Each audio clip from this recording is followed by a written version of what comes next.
24 জুলাইয়ের গণ আন্দোলনে যারা শহীদ হয়েছে, শুধু তারা নয়, পৃথিবীর সৃষ্টির পর থেকে দেশের জন্য, মানুষের জন্য, ধর্মের জন্য যারা শহীদ হয়েছে, মাইলস্টোনের যে বিমান দুর্ঘটনা হয়েছে তারাও শহীদ।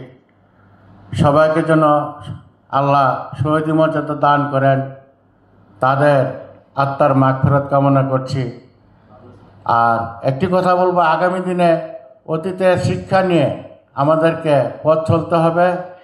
কাজেই যে আন্দোলন হয়েছিল, স্বাধীনতা আন্দোলনে 71-এর যে স্বাধীনতা সংগ্রাম, সেই সংগ্রামে আমরা একটি পতাকা পেয়েছি, একটি মানচিত্র পেয়েছি। সত্যিকার অর্থে তাদের আকাঙ্ক্ষা বাস্তবায়নে আমরা পরবর্তী প্রজন্ম কিছুই করতে পারি নাই।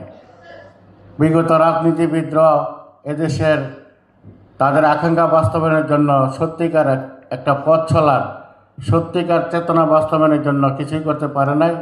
আপনারা দেখেছেন যার নেতৃত্বে যার নেতৃত্বে এদেশ মুক্তিযুদ্ধের নেতৃত্বে দেশ স্বাধীন হয়েছে, সেই শেখ মুজিব দেখলাম আমরা 75-এর যে বাকশাল, সেই বাকশালের মাধ্যমে স্বাধীনতার যে চেতনা, তাকে কিভাবে গণতন্ত্রকে হত্যা করা হয়েছে, একদলীয় শাসন ব্যবস্থা কায়েম করা হয়েছে। এক নেতার এক দেশ, শেখ মুজিবের বাংলাদেশ।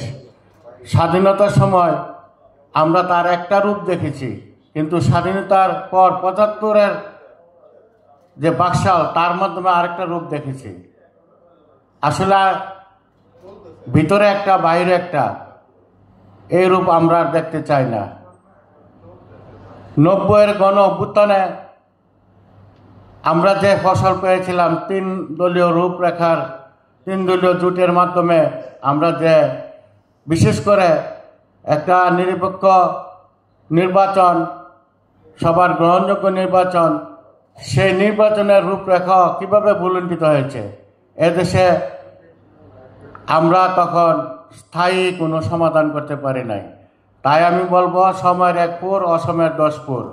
24-এর গণ অভ্যুত্থানের মাধ্যমে আমরা আবার 71-এর যে স্বাধীনতার যুদ্ধ হয়েছিল, সেই স্বাধীনতার আবার পুনর্জন্ম ঘটেছে।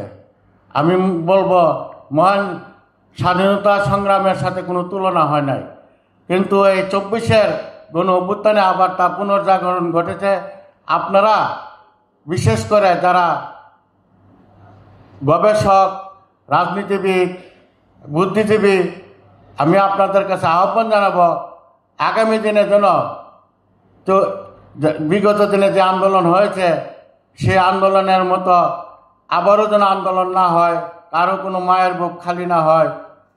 আমি আপনাদের কাছে সে অনুরোধ করবো যে একটা যে কথা বলছিলাম, যে সময়ের 1 পুর, অসময়ের 10 পুর, সময় মতে যদি কাজ করা হয় তাহলে সেটা সুফল পাওয়া যায়।